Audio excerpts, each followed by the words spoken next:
할머니, 장사 이렇게 하시면 안 되죠. 쩌렁쩌렁한 목소리가 허름한 식당의 정적을 깼다.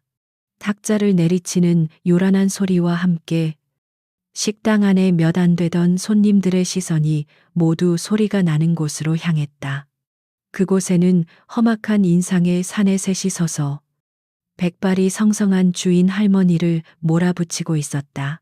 중심에 선 남자는 팔에 용 문신을 한 채 비열하게 웃고 있었다. 이 시장의 상인들을 괴롭히는 것으로 악명 높은 조폭 마동철이었다. 그의 옆에 선 부하 둘도 키득거리며 기름때 낀 식당 내부를 경멸하듯 훑어봤다. 그들의 존재만으로도 좁은 식당 안은 금세 폭력의 기운으로 가득 찼다. 이봐요. 우리가 보호해 주겠다는데 왜 자꾸 딴소리예요? 이 바닥에서 우리 형님들 도움 없이 장사하고 싶은 겁니까? 마동철이 으르렁거리듯 말했다.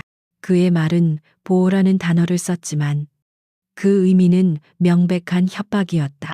매달 상납할 돈을 내놓지 않으면 가게를 부숴버리겠다는 뜻이었다. 주인 할머니는 주름진 얼굴에 두려움을 감추지 못한 채 간신히 입을 열었다. 총각들, 제발 이러지 말게. 나 같은 늙은이가 하루 벌어 하루 먹고 사는데 자릿세를 낼 돈이 어디 있겠나? 그녀의 목소리는 작게 떨리고 있었고 그 모습은 보는 이의 마음을 아프게 했다. 식당 구석. 설거지통 앞에서 묵묵히 그릇을 닦고 있던 한서연의 눈이 가늘어졌다. 그녀는 이 식당의 아르바이트생이었다. 검은 뿔테 안경에 질끈 묶은 머리. 평범한 티셔츠 차림의 그녀는 어디에서나 볼 수 있는 평범한 20대 초반의 여대생처럼 보였다. 누구도 그녀에게 특별한 관심을 두지 않았다. 서연은 이곳에서 일한 지 벌써 1년이 넘었다. 처음에는 그저 등록금을 벌기 위해 시작한 일이었지만 주인 할머니의 따뜻함에 마음을 열게 되었다. 할머니는 항상 그녀를 친손녀처럼 아껴주었고 끼니를 거를까봐 늘 따뜻한 밥을 챙겨주셨다. 서연에게 이 작은 식당은 단순한 일터가 아니라 마음의 안식처와도 같은 곳이었다. 그녀는 할머니의 힘없는 뒷모습을 보며 처음 이곳에 왔던 날을 떠올렸다. 잔뜩 주눅이 든 채 면접을 보러 왔을 때 할머니는 인자한 미소로 그녀를 맞아주셨다. 학생, 보니깐 손이 야무지네. 우리 가게에서 같이 일해볼까? 그 한마디가 서연에게는 얼마나 큰 위로가 되었는지 모른다. 그렇게 시작된 인연이었다. 서연은 성실하게 일했고 할머니는 그런 서연을 기특하게 여겼다. 때로는 아픈 가족사 때문에 힘들어하는 서연의 어깨를 말없이 다독여 주기도 했다. 그래서 서연에게 할머니는 단순한 고용주가 아니었다. 그녀가 지켜야 할 소중한 사람이었다. 다시 현재로 돌아와. 마동철의 목소리는 더욱 거칠어졌다. 늙으면 말이 많아지는 건가 마지막으로 경고하는데 돈 내놓기 싫으면 이 가게 그냥 접으시라고 그는 말을 마치자마자 옆에 있던 양념통들을 손으로 쓸어버렸다.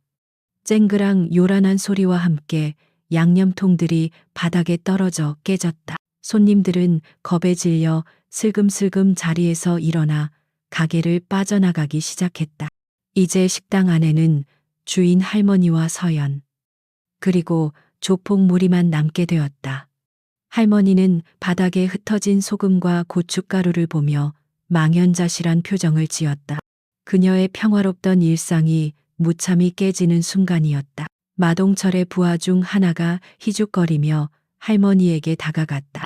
할멈, 그렇게 벌벌 떨지만 말고 여기 우리 형님한테 술이나 한 잔 따라봐. 그러면 좀 봐줄지도 모르잖아.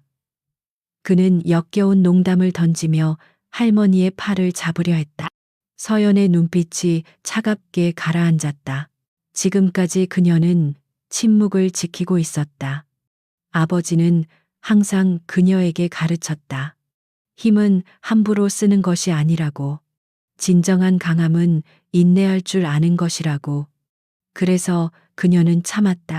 하지만 저들이 선을 넘는 순간 더 이상의 인내는 무의미해진다는 것도 아버지의 가르침이었다. 결정적인 순간은 바로 다음에 찾아왔다. 마동철이 이 모든 상황이 재미있다는 듯 낄낄거리며 주인 할머니의 어깨를 거칠게 밀쳤다. A씨. 재수없게 힘없이 밀려난 할머니는 그대로 바닥에 주저앉고 말았다. 쿵 하는 소리와 함께 할머니의 신음소리가 들렸다. 바로 그 순간이었다. 서연이 들고 있던 그릇을 조용히 내려놓았다. 달그락. 아주 작은 소리였지만 폭력과 고함으로 가득 찬 식당 안에서 그 소리는 유난히 선명하게 들렸다. 마동철과 부하들의 시선이 처음으로 그녀에게 향했다. 그들은 설거지나 하던 평범한 아르바이트생이 뭘 할 수 있겠냐는 듯 비웃는 표정이었다. 하지만 그들이 본 것은 겁에 질린 어린 여자가 아니었다. 서연은 안경을 벗어 조용히 옆에 내려놓았다. 안경 뒤에 가려져 있던 그녀의 눈매는 놀라울 정도로 날카롭고 차가웠다. 그녀는 주저앉은 할머니를 향해 한 걸음, 그리고 조폭 무리를 향해 또 한 걸음, 천천히 발을 내디뎠다. 그녀의 움직임에는 어떤 망설임도 없었다. 평범해 보이던 소녀의 분위기가 순식간에 변했다. 이제 인내의 시간은 끝났다. 한서연의 등장은 마동철과 그 무리에게 있어 예상치 못한 변수였다. 하지만 그들은 그것을 위협이 아닌 새로운 장난감의 등장으로 받아들였다. 마동철은 바닥에 주저앉은 할머니에게서 시선을 떼고 천천히 다가오는 서연을 위아래로 훑어보았다. 그의 입가에 비열한 미소가 걸렸다. 이건 또 뭐야, 웬 애송이가 겁도 없이 나서는 거지. 마동철이 조롱 섞인 목소리로 말했다. 그의 부하들도 덩달아 낄낄거리며 서연을 둘러쌌다. 그들의 눈에는 이 상황이 그저 힘없는 계집애의 어설픈 영웅놀이 정도로밖에 보이지 않았다. 그들의 세계에서 여자란 그저 약하고 보호받아야 할 존재, 혹은 자신들의 유흥거리일 뿐이었다. 하지만 서연은 전혀 위축되지 않았다. 그녀는 마동철의 바로 앞, 두 걸음 정도의 거리를 두고 멈춰섰다. 그녀의 목소리는 차분했지만 그 안에는 누구도 거스를 수 없는 단호함이 깃들어 있었다. 할머니께 사과하세요. 그리고 어지른 것들 모두 원래대로 해놓고 여기서 당장 나가세요. 그 말에 마동철은 잠시 어이가 없다는 듯 서연을 쳐다보다가 이내 배를 잡고 웃기 시작했다. 푸아하, 얘 지금 뭐라고 하는 거냐. 사과, 내가 이 늙은이한테. 그는 과장된 몸짓으로 부하들을 돌아보며 말했고 식당 안은 다시 한번 저급한 웃음소리로 가득 찼다. 한쪽 부하가 서연에게 한 걸음 다가서며 말했다. 아가씨, 얼굴은 반반하게 생겨서 상황 파악이 좀 안 되나 보네. 여긴 내가 나설 자리가 아니야. 얌전히 가서 그릇이나 닦으라고. 그는 서연의 턱을 손가락으로 툭 치려는 듯 손을 뻗었다. 서연은 고개를 살짝 뒤로 빼며 그의 손길을 피했다. 그 작은 움직임에도 불구하고 그녀의 시선은 여전히 마동철에게 고정되어 있었다. 그 무시하는 듯한 태도에 마동철의 심기가 뒤틀리기 시작했다. 그는 웃음기를 거두고 얼굴을 굳혔다. 이 계집애가 진짜 겁을 상실했나. 그는 서연에게 천천히 다가갔다. 그의 큰 덩치가 서연의 작은 몸 위로 그림자를 드리웠다. 좋은 말로 할 때 저리 비켜. 지금은 이 할망구랑 얘기 중이니까. 아니면 너도 이 할망구처럼 바닥에 나뒹굴고 싶은 건가. 그의 목소리에는 이제 노골적인 살기가 담겨 있었다. 주변의 공기가 무겁게 내려앉았다. 바닥에 주저앉아 있던 할머니가 겁에 질린 목소리로 외쳤다. 서연아, 안 돼, 그냥 놔둬. 내가 알아서 할 테니. 할머니는 서연이 다칠까봐 안절부절 못했다. 그녀의 눈에는 서연이 그저 착하고 약한 손녀딸일 뿐이었다. 그러나 서연은 흔들리지 않았다. 그녀는 오히려 마동철을 향해 한 걸음 더 다가섰다. 이제 두 사람의 거리는 숨결이 느껴질 정도로 가까워졌다. 제가 3번까지 기회를 드리죠. 첫째, 할머니께 무릎 꿇고 사과하세요. 그녀의 목소리는 작았지만 식당 안의 모든 사람이 들을 수 있을 만큼 또렷했다. 마동철의 얼굴이 분노로 일그러졌다. 계집애라고 생각했던 존재가 감히 자신에게 명령을 내리고 있었다. 그의 인내심이 바닥을 드러냈다. 이 미친년이. 그는 욕설을 내뱉으며 손을 번쩍 들어 올렸다. 서연의 뺨을 향해 그의 육중한 손바닥이 날아들었다. 하지만 마동철의 손은 서연의 얼굴에 닿지 못했다. 아니, 닿을 수 없었다. 서연이 너무나도 자연스럽고 빠른 동작으로 그의 팔목을 붙잡았기 때문이다. 그녀의 작은 손이 그의 두꺼운 팔목을 쥐는 순간 마동철은 자신의 팔이 마치 강철로 만든 바이스에 물린 듯한 엄청난 압박감을 느꼈다. 둘째, 서연의 싸늘한 목소리가 이어졌다. 다시는 이 가게에 발도 들이지 마세요. 그녀의 눈빛은 더 이상 평범한 아르바이트생의 그것이 아니었다. 깊이를 알 수 없는 심연처럼 차갑고 고요한 눈빛이었다. 마동철은 그 눈빛을 마주한 순간 자신도 모르게 등골이 서늘해지는 것을 느꼈다. 상황이 이상하게 돌아가자 옆에 있던 부하들이 당황하며 소리쳤다. 인연이 뭐 하는 거야? 당장 그 손 놓지 못해 부하 중 하나가 허세를 부리며 서연의 어깨를 잡기 위해 달려들었다. 그는 서연이 마동철의 팔을 잡고 있느라 무방비 상태일 것이라고 생각했다. 어리석은 판단이었다. 그의 손이 서연의 어깨에 닿으려는 찰나였다. 서연은 마동철의 팔목을 잡은 채로 몸을 살짝 비틀었다. 단지 그뿐이었다. 하지만 달려들던 부하는 마치 허공에 주먹질을 한 것처럼 균형을 잃고 앞으로 고꾸라졌다. 그는 자신의 발에 걸려 넘어지며 바닥에 보기 좋게 처박혔다. 이제 식당 안에는 정적만이 흘렀다. 마동철은 자신의 팔목을 쥔 작은 손에서 전해져 오는 엄청난 힘에 경악하며 서연을 바라봤다. 이 작은 계집애의 정체는 대체 무엇인가?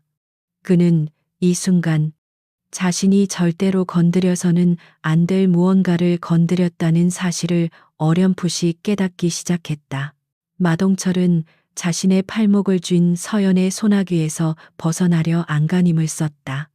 그는 이 지역에서 힘으로 누구에게도 뒤져본 적이 없었다. 그런데 고작 가냘퍼 보이는 계집애 하나에게 팔이 붙잡혀 꼼짝 못하는 이 상황이 도무지 믿기지 않았다. 수치심이 그의 머리끝까지 차올랐다. 이 인연이 진짜 죽고 싶어서 환장했나. 그는 남은 한 손으로 주먹을 쥐어 서연의 얼굴을 향해 휘둘렀다. 위협적인 바람을 가르는 소리와 함께 육중한 주먹이 날아들었다. 하지만 서연은 눈 하나 깜짝하지 않았다. 그녀는 오히려 마동철의 팔을 자기 쪽으로 잡아당기는 동시에 그의 힘을 역이용하여 몸을 반바퀴 회전시켰다. 마동철의 몸이 중심을 잃고 휘청거렸다. 그 순간 서연은 잡고 있던 그의 팔목을 꺾으며 다른 손으로 그의 팔꿈치 관절을 정확하게 가격했다. 우두둑하는 기분 나쁜 소리가 식당 안에 울려 퍼졌다. 마동철의 입에서 비명에 가까운 신음이 터져 나왔다. 흐아악, 엄청난 고통에 그의 다리 힘이 풀렸다. 거구의 사내가 힘없이 무릎을 꿇었다. 그의 팔은 비정상적인 각도로 꺾인 채 축 늘어져 있었다. 서연은 그를 제압하는 내내 조금의 미동도, 감정의 변화도 보이지 않았다. 그녀의 모든 동작은 마치 수십 년간 훈련한 무술가처럼 간결하고 치명적이었다. 넘어졌던 부하와 다른 부하 한 명은 눈앞의 광경을 보고 그대로 얼어붙었다.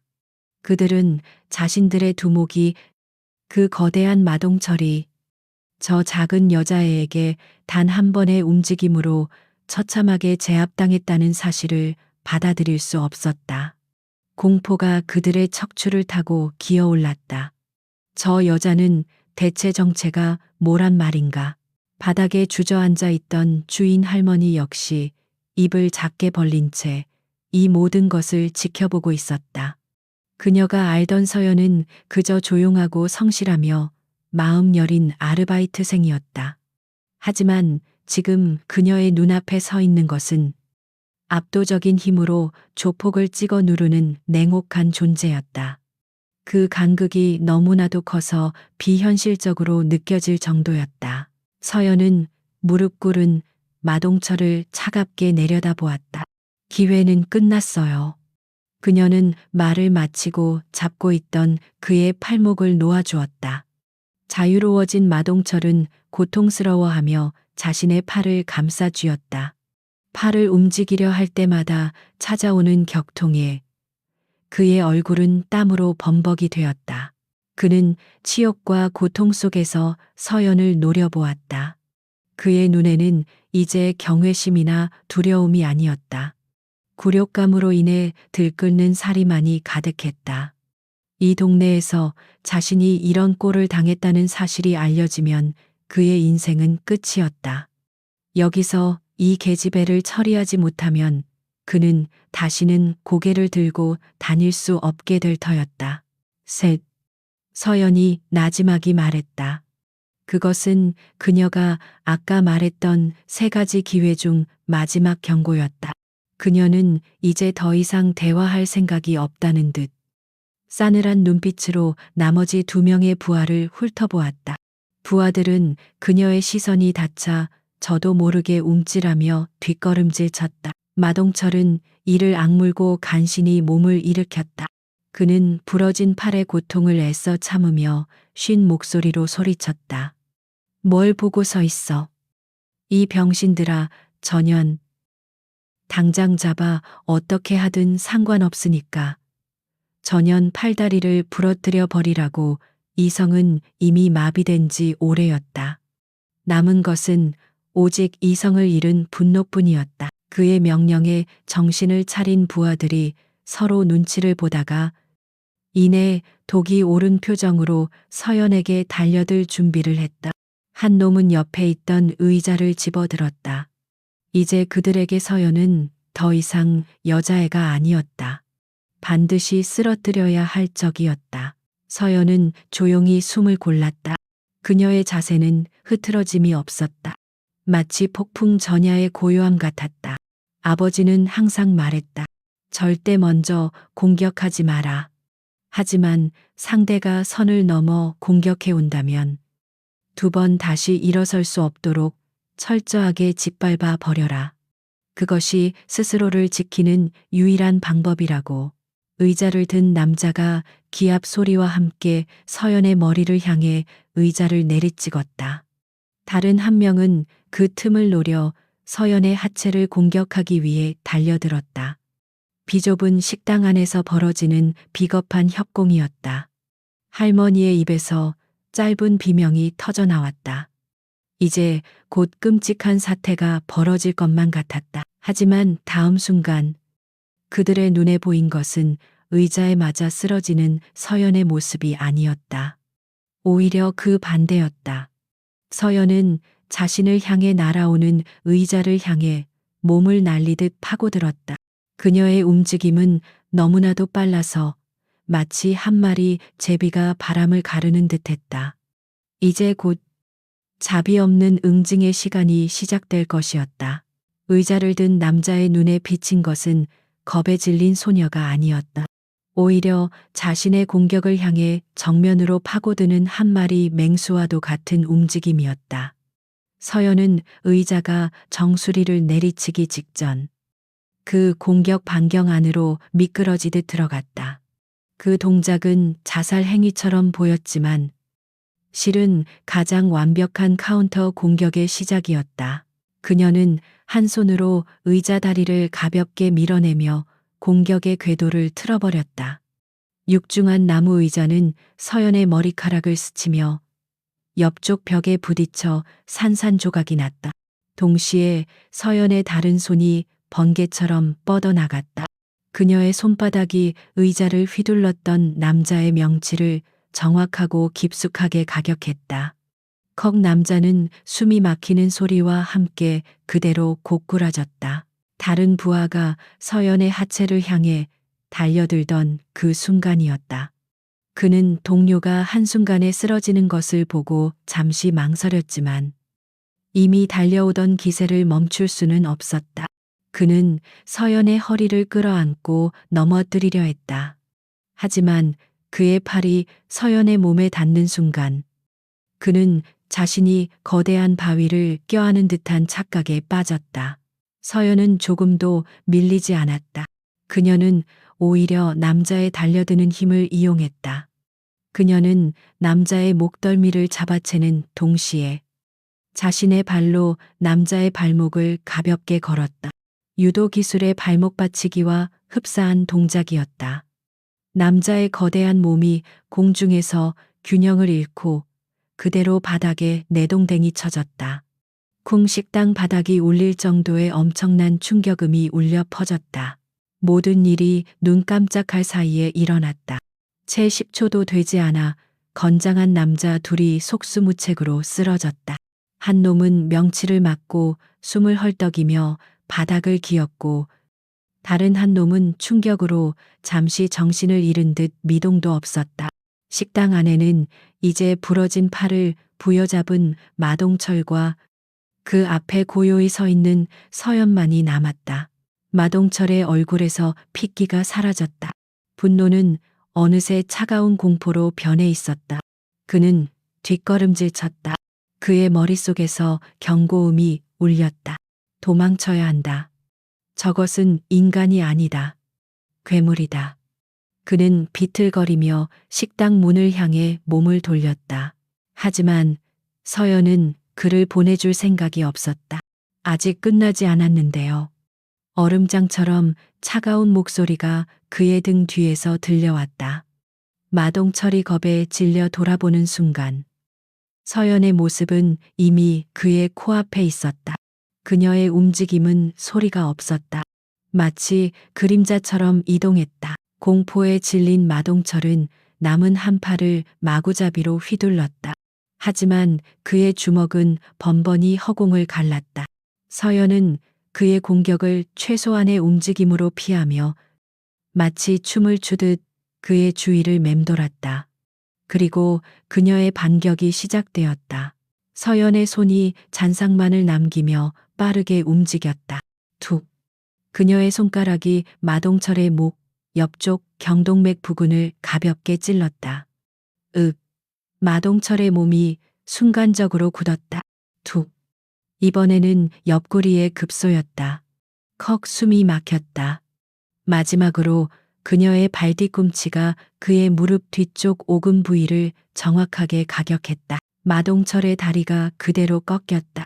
그는 비명조차 지르지 못한 채 바닥에 무너져 내렸다.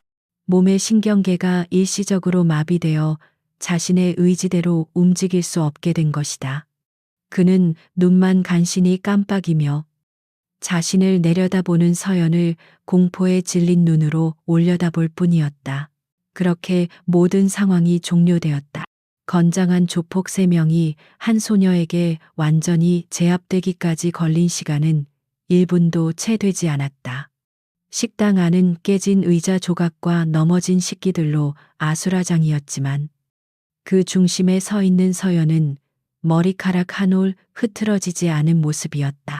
그녀는 거친 숨 한 번 내쉬지 않았다. 주인 할머니는 이 모든 광경을 처음부터 끝까지 지켜보았다. 그녀의 떨림은 이제 두려움 때문이 아니었다. 경외감에 가까운 충격 때문이었다. 늘 자신의 뒤에서 묵묵히 설거지를 하던, 작고 여리기만 하던 서연이 아니었다. 저것은 자신이 평생 알지 못했던 서연의 또 다른 모습이었다. 서연은 바닥에 쓰러진 새 남자를 무감정한 눈으로 한번 훑어본 후 천천히 주인 할머니에게로 다가갔다. 그녀는 할머니를 부축해 일으켜드리며 이전의 따뜻하고 부드러운 목소리로 말했다. 할머니, 괜찮으세요? 다친 곳은 없으시고요. 그 목소리를 듣자 할머니는 비로소 현실로 돌아온 듯한 기분이 들었다. 서연아, 이게 대체 어떻게 된 일이니? 주인 할머니가 여전히 충격에서 벗어나지 못한 채 떨리는 목소리로 물었다. 그녀는 서연의 부축을 받으며 간신히 의자에 앉았다. 그녀의 눈은 바닥에 쓰러져 신음하는 남자들과 너무나도 태연한 서연을 번갈아 훑었다. 모든 것이 꿈만 같았다. 서연은 따뜻한 물을 한 잔 가져와 할머니의 손에 쥐어주었다. 그녀의 얼굴에는 방금 전의 냉혹함은 온데간데 없고 다시 평소의 상냥한 미소가 걸려 있었다. 괜찮아요. 할머니, 그냥 나쁜 사람들이 와서 행패 부린 것뿐이에요. 놀라셨죠? 그녀의 대답은 너무나도 평온해서 이 모든 상황을 더욱 비현실적으로 만들었다. 할머니가 무언가 더 물어보려는 순간이었다. 바닥에 쓰러져 있던 마동철이 고통 속에서도 끈질기게 움직이기 시작했다. 그는 마비된 몸을 이끌고 기어가 아까 전투 중에 떨어졌던 자신의 스마트폰을 간신히 손에 쥐었다. 그의 눈에는 굴욕감과 복수심이 이글거리고 있었다. 그는 떨리는 손가락으로 간신히 잠금을 풀고 단축 번호 1번을 길게 눌렀다. 전화기 너머로 잠시 신호음이 가더니 이내 걸걸한 목소리가 들려왔다. 마동철은 마치 구세주를 만난 것처럼 다급하게 외쳤다. 형님, 저 동철입니다. 지금 시장통 국밥집인데 여기 웬 미친년 하나한테 저희 애들이랑 제가 전부 당했습니다. 그의 목소리는 처절했다. 그는 자신이 어떻게 당했는지, 상대가 얼마나 비정상적인지에 대해 과장 섞어 늘어놓았다. 네, 아닙니다. 그냥 계집애 하나인데, 아, 이게 말이 안 됩니다.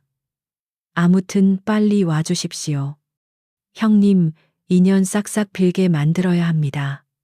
그는 전화를 끊고 나서 서연을 향해 도끼 서린 미소를 지어 보였다. 이제 넌 끝났다. 이 쌍년아. 그가 헐떡이며 말했다. 우리 윗선이신 김철민 형님께서 직접 오실 거다. 그분이 어떤 분인지 알면 넌 아마 오줌을 지리게 될걸. 그는 자신의 든든한 배경이 곧 도착하리라는 사실에 다시금 자신감을 얻은 듯 보였다. 서연은 그의 발악을 그저 무표정하게 바라볼 뿐이었다. 그녀는 마동철의 통화가 끝나기를 기다렸다가 자신의 주머니에서 구형 폴더폰 하나를 꺼내 들었다. 최신 스마트폰이 넘쳐나는 시대에 그녀의 손에 들린 낡은 전화기는 마치 과거에서 온 유물처럼 보였다. 그녀 역시 단축 번호 1번을 꾹 눌렀다. 전화는 한 번의 신호음이 채 울리기도 전에 연결되었다. 서연은 지극히 평온하고 일상적인 톤으로 입을 열었다. 아빠, 저 서연이에요.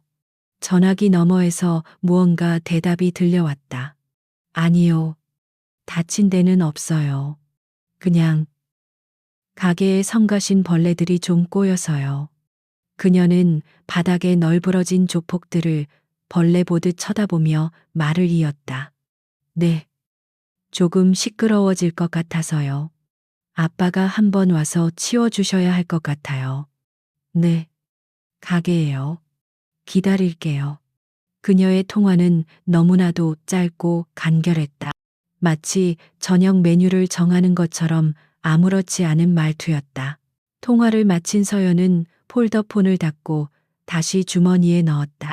그 모습을 지켜보던 마동철은 어이가 없다는 듯 헛웃음을 터뜨렸다. 푸아 아빠, 지금 이 상황에 아빠를 부른 거냐? 네 아빠가 뭐 경찰청장이라도 되냐 와서 네 똥이나 닦아주라고. 그는 서연의 행동을 유치하기 짝이 없는 짓으로 치부했다. 주인 할머니 역시 불안한 눈으로 서연을 바라봤다. 그녀는 서연의 아버지를 한 번도 뵌 적이 없었다. 그저 서연이 가끔 아버지는 작은 식당을 하신다고 말했던 것을 기억할 뿐이었다. 평범한 식당 주인이 이 험악한 조폭들을 상대로 무엇을 할 수 있단 말인가. 오히려 딸 때문에 더 큰 위험에 처하게 될지도 몰랐다. 식당 안에는 다시 정적이 흘렀다. 바닥에 쓰러진 남자들의 신음소리와 벽에 걸린 낡은 시계의 초침 소리만이 들려왔다. 시간은 더디게 흘러갔다. 마동철은 곧 도착할 자신의 구원자를 기다리며 의기양양한 표정을 짓고 있었고, 서연은 그런 그를 아랑곳하지 않고 할머니 옆을 지키고 서 있었다. 2개의 전화가 걸렸다. 폭풍은 이제 막 시작되려 하고 있었다. 10분 정도의 시간이 흘렀을까.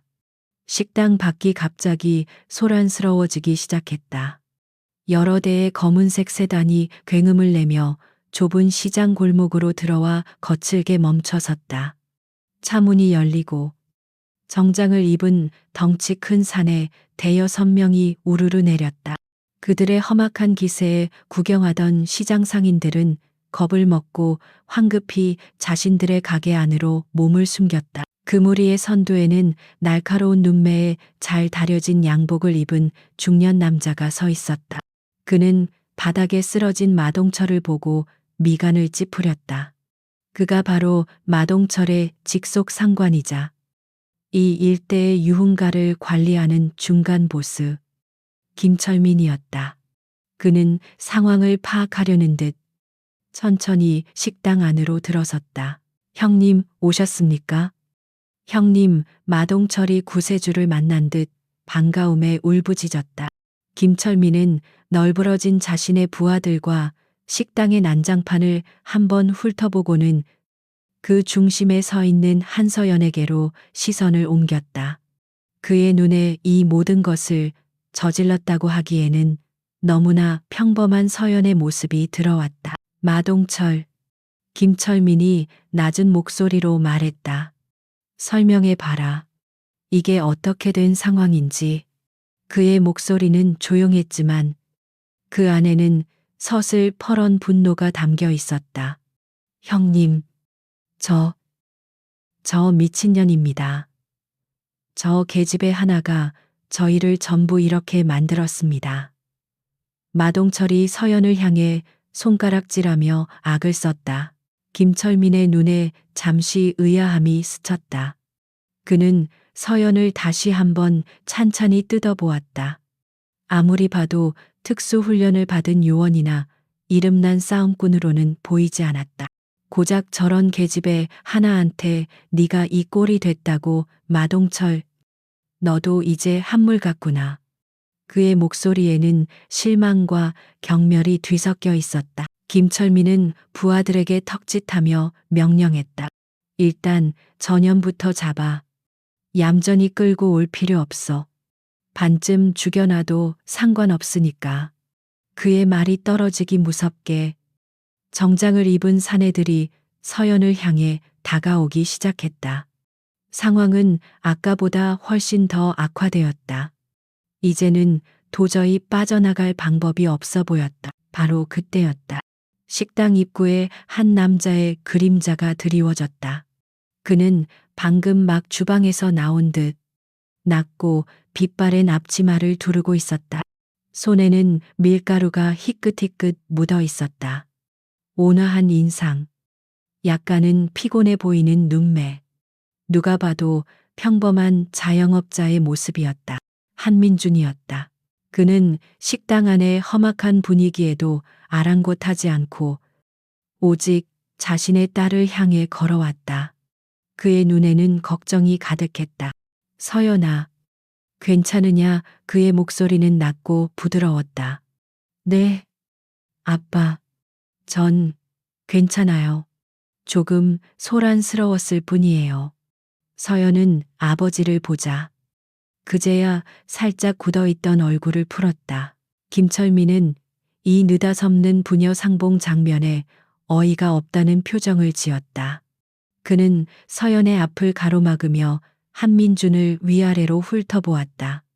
웬 늙은이가 나타나서 드라마를 찍고 있어. 당신 뭐야? 그의 말투는 노골적으로 무례했다. 한민준은 김철민을 쳐다보지 않았다. 그의 시선은 여전히 딸에게 고정되어 있었다. 다친 데는 없고 저자들이 널 건드린 게냐? 그의 질문에 서연은 고개를 저었다. 아니요. 아빠, 제가 먼저 손을 썼어요. 그 대답에 한민주는 그제야 고개를 돌려 김철민과 그의 무리를 바라보았다. 그의 시선은 평범한 중년 남성의 그것이었지만 김철민은 순간 자신도 모르게 움찔했다. 마치 모든 것을 꿰뚫어 보는 듯한 깊고 고요한 눈빛이었다. 하지만 그는 곧 그 기분을 떨쳐냈다. 고작 앞치마나 둘은 식당 주인이 뭐가 무섭겠는가. 아저씨, 상황 파악 안 되나 본데. 김철민이 비웃으며 말했다. 당신 딸이 지금 내 부하들을 이 꼴로 만들어 놨어. 좋게 말할 때 딸내미 데리고 꺼져. 내 눈앞에서 사라지란 말이다. 안 그러면 이 늙은 뼈다귀도 온전하지 못할 줄 알아. 그는 위협적으로 한민준의 가슴을 손가락으로 툭툭 쳤다. 한민준은 미동도 하지 않았다. 그는 자신의 가슴을 치는 김철민의 손가락과 그의 얼굴을 번갈아 볼 뿐이었다. 그러다 그는 아주 희미하게 입꼬리만 살짝 당겨 웃었다. 그것은 비웃음도 조소도 아니었다. 마치 아주 오래전 기억을 떠올리는 듯한 혹은 곧 벌어질 일을 예견하는 듯한 기묘한 미소였다. 그리고 그는 입을 열었다. 한민준의 기묘한 미소에 김철민은 본능적인 위화감을 느꼈다. 하지만 그는 애써 그 감정을 무시했다. 그는 이 바닥에서 산전수전 다 겪은 사람이었다. 고작 허름한 식당 주인처럼 보이는 늙은이 하나에게 위축될 이유가 없었다. 뭐야, 이 늙은이가 마지막으로 경고하는데. 김철민의 말이 채 끝나기도 전에 한민준이 입을 열었다. 그의 목소리는 여전히 나직했지만 이상하게도 식당 안의 모든 소음을 잠재우는 힘이 있었다. 자네, 이름이 김철민이라고 했나? 그 한마디에 김철민의 눈이 커졌다.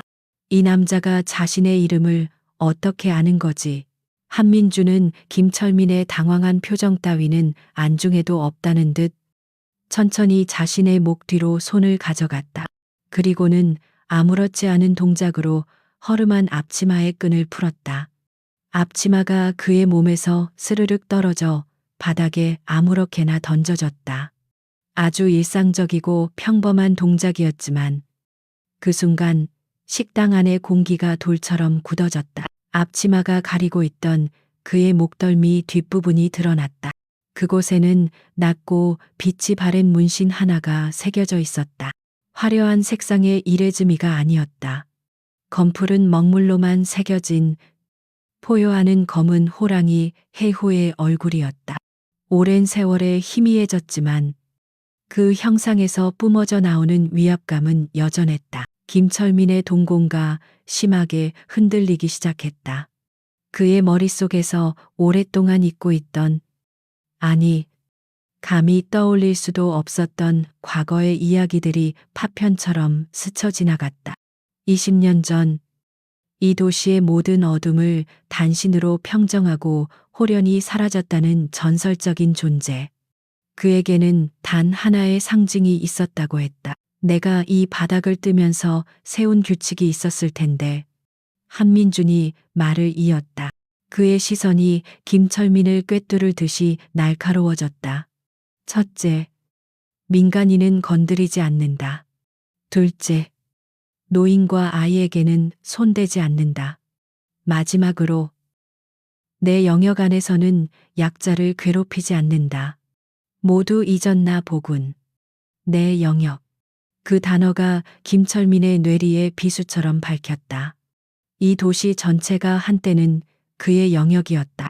김철민은 숨 쉬는 것조차 잊어버렸다. 그의 입술이 파르르 떨렸다. 설마, 아닐 거야. 그는 이미 죽었거나 이 나라를 떠났다고 알려진 인물이었다. 전설 속의 망령일 뿐이었다. 하지만 눈앞의 증거들이 그의 마지막 이성을 무너뜨리고 있었다. 희미하지만 분명한 검은 호랑이 문신, 모든 것을 꿰뚫어 보는 듯한 압도적인 눈빛, 그리고 전설과 정확히 일치하는 규칙들. 김철민의 다리가 후들거리기 시작했다. 그의 입에서 자신도 모르게 깨진 유리 조각 같은 목소리가 새어나왔다. 당신은 혹시. 그는 차마 그 이름을 입에 담을 수가 없었다. 그것은 이 바닥에서 신성불가침의 영역에 있는 살아있는 신화의 이름이었다. 설마, 그림자, 님이십니까? 그림자, The Shadow. 그 이름이 김철민의 입에서 나오는 순간, 식당 안의 시간은 완전히 멈춰버렸다. 그 이름을 들은 김철민의 부하들의 얼굴이 사색이 되었다. 그들은 그림자를 직접 본 세대는 아니었다. 하지만 그 이름에 얽힌 무시무시한 일화들은 신입 시절부터 귀에 못이 박히도록 들어왔다. 선배들의 술자리에서 안주거리처럼 등장하는 현실이라고는 믿기 힘든 무용담의 주인공. 그런데 그 전설이 지금 눈앞에 앞치마를 벗어 던진 채 서 있었다. 자신들이 방금 전까지 모욕하고 위협했던 저 평범한 중년 남자가 바로 이 도시의 어둠을 지배했던 그림자 한민준이라는 사실을 깨닫는 순간 그들의 머릿속은 새하얗게 비어버렸다. 이것은 악몽이었다. 바닥에 쓰러져 있던 마동철 역시 그 이름을 알아들었다. 그는 비록 말단 조폭이었지만 그림자라는 이름이 이 세계에서 어떤 의미를 갖는지 정도는 알고 있었다.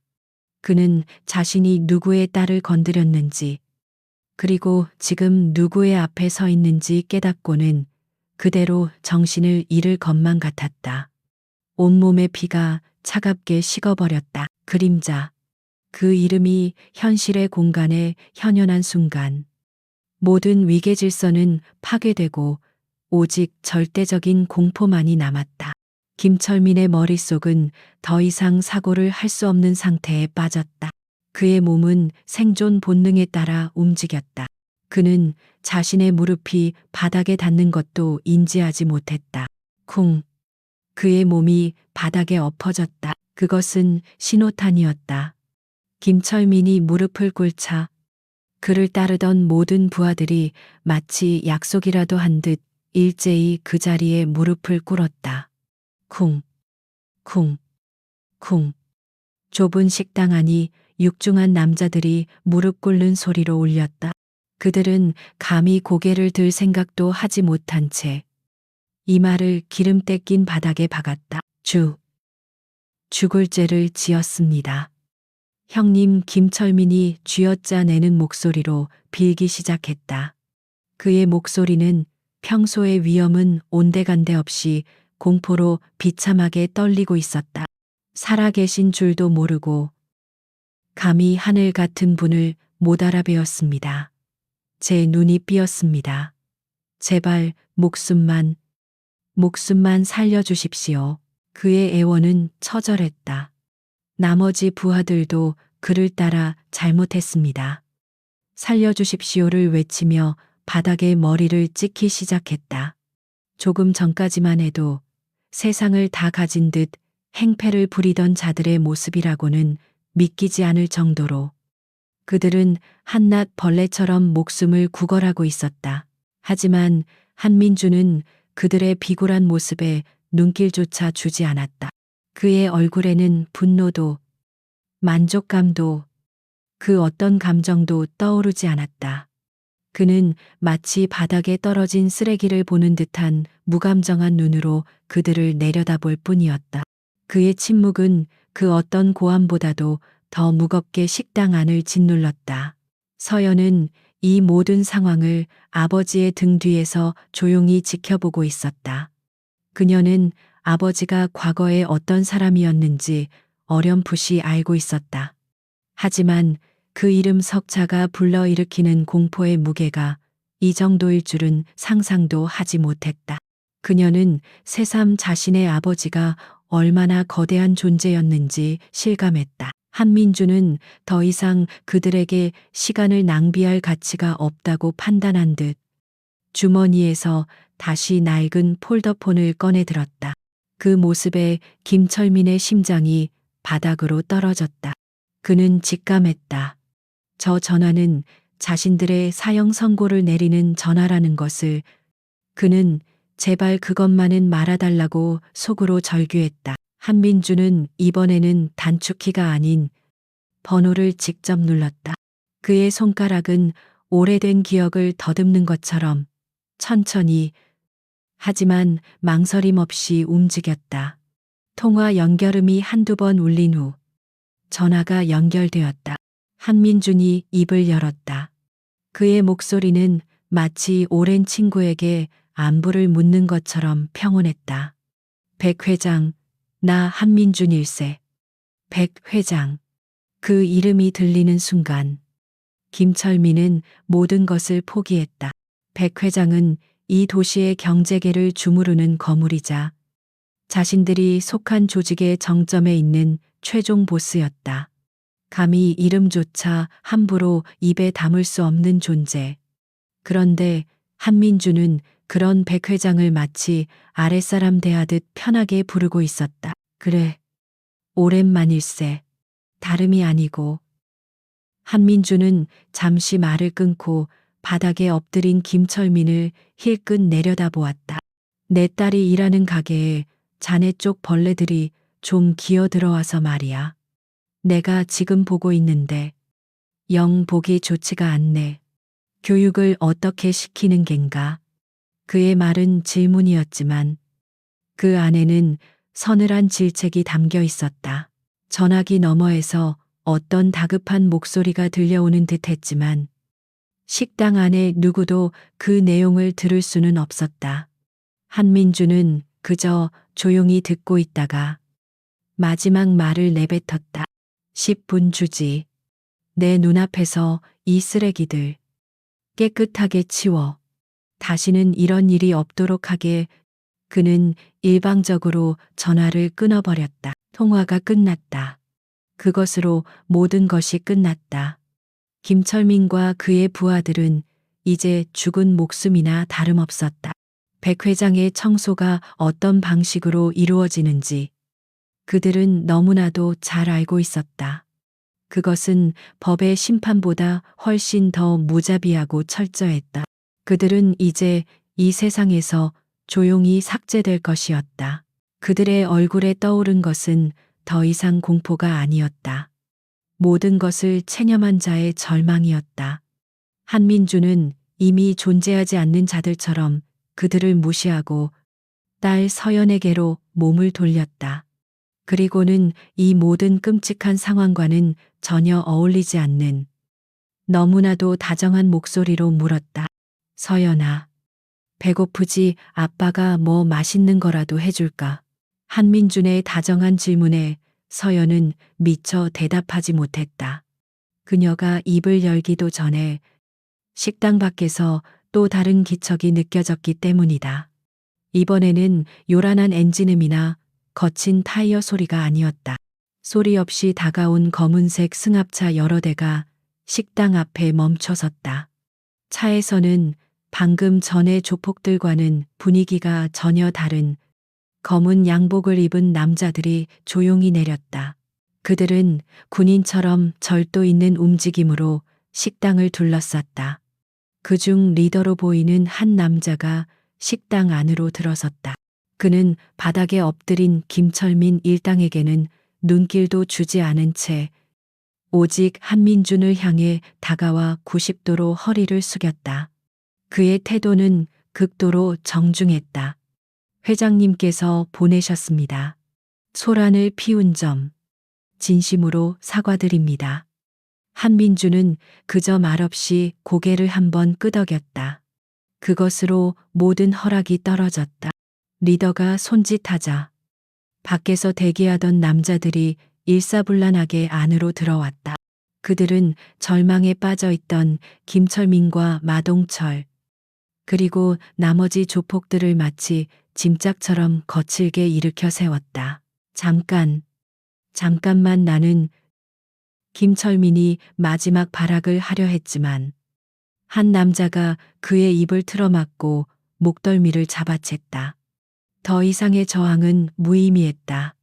그들은 아무 소리도 내지 못한 채 검은 승합차 안으로 차례차례 실려나갔다. 그들이 어디로 끌려가는지, 앞으로 어떤 운명을 맞이하게 될지는 아무도 몰랐다. 다만 한 가지는 확실했다. 그들은 다시는 이 세상에 모습을 드러내지 못할 것이라는 점이었다. 모든 청소가 끝나는 데는 5분도 채 걸리지 않았다. 식당 안에는 언제 그런 험악한 자들이 있었냐는 듯 다시 고요함이 찾아왔다. 청소팀의 리더는 다시 한번 한민준에게 깊이 허리를 숙여 보인 후 조용히 부하들을 데리고 사라졌다. 검은 승합차들은 왔을 때와 마찬가지로 소리 없이 어둠 속으로 섞여 들어갔다. 모든 위협이 사라지자 한민준의 몸에서 뿜어져 나오던 날카로운 기운도 눈 녹듯이 사라졌다. 그는 다시 평범하고 온화한 식당 주인으로 돌아왔다. 그는 깊은 한숨을 내쉰 후 여전히 넋을 잃고 앉아있는 주인 할머니에게 다가갔다. 그의 얼굴에는 미안함이 가득했다. 사장님, 정말 죄송합니다. 그가 허리를 숙이며 사과했다. 제 딸아이 때문에 이런 험한 일을 겪게 해드려서 드릴 말씀이 없습니다. 가게에 기물 파손된 것과 정신적으로 피해보신 것에 대해서는 제가 전부 책임지겠습니다. 그는 품 안에서 두툼한 현금 봉투를 꺼내 할머니에게 내밀었다. 주인 할머니는 손사래를 치며 거절했다. 아닙니다. 오히려 서연이 아버님 덕분에 제가, 그리고 이 가게가 무사한걸요. 이 은혜를 어떻게 갚아야 할지. 그녀는 말을 잇지 못하고 눈시울을 붉혔다. 그녀는 이 부녀의 정체에 대해 더는 묻지 않았다. 그저 자신을 구해준 고마운 은인이라는 사실만이 중요했다. 한민주는 억지로 봉투를 할머니의 손에 쥐어주었다. 그리고는 서연과 함께 밖으로 나왔다. 식당 밖에는 어느새 아까의 소동을 숨죽여 지켜보던 시장 상인들이 모습을 드러내고 있었다. 그들은 한민준과 서연을 보자 약속이라도 한 듯이 일제히 고개를 숙였다. 그들의 눈에는 경외와 감사가 뒤섞여 있었다. 그날 이후 시장에는 진정한 평화가 찾아왔다.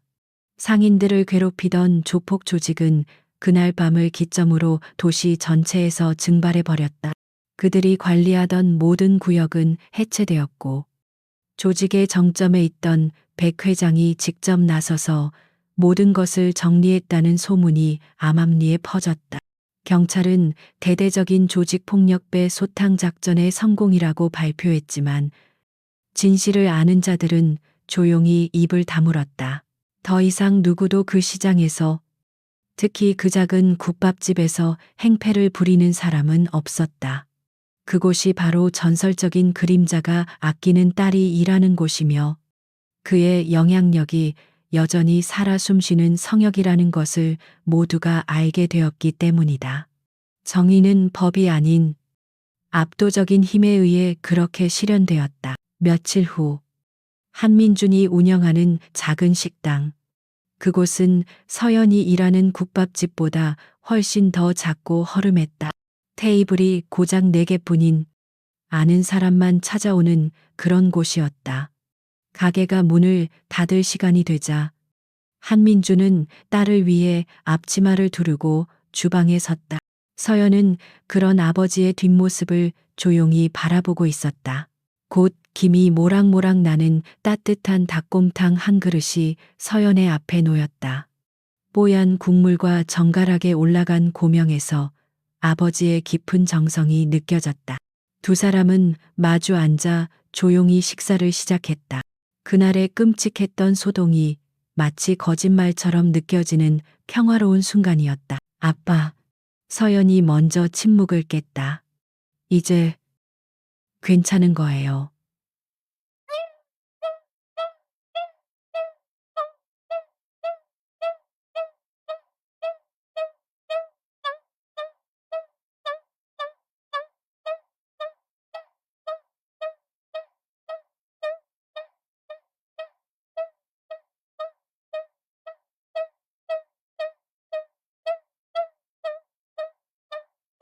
자신의 행동이 아버지의 평화로운 일상을 깨뜨린 것은 아닌지 염려되었다. 한민주는 숟가락을 잠시 내려놓고 딸의 눈을 부드럽게 마주 보았다. 네가 무사하면 된 거다. 다른 건 아무것도 중요치 않아. 그는 잠시 창밖의 어둠을 바라보다가 나직이 말을 이었다. 과거는 과거일 뿐이다. 나는 이제 그저 내 딸의 저녁밥을 차려주는 평범한 아빠일 뿐이고 그걸로 족하다. 그의 말에 서연은 마음이 놓이면서도 한편으로는 가슴 한구석이 뭉클해졌다. 그녀는 아버지가 이 평범한 일상을 지키기 위해 과거에 얼마나 거대한 세계를 등졌는지 잘 알고 있었다.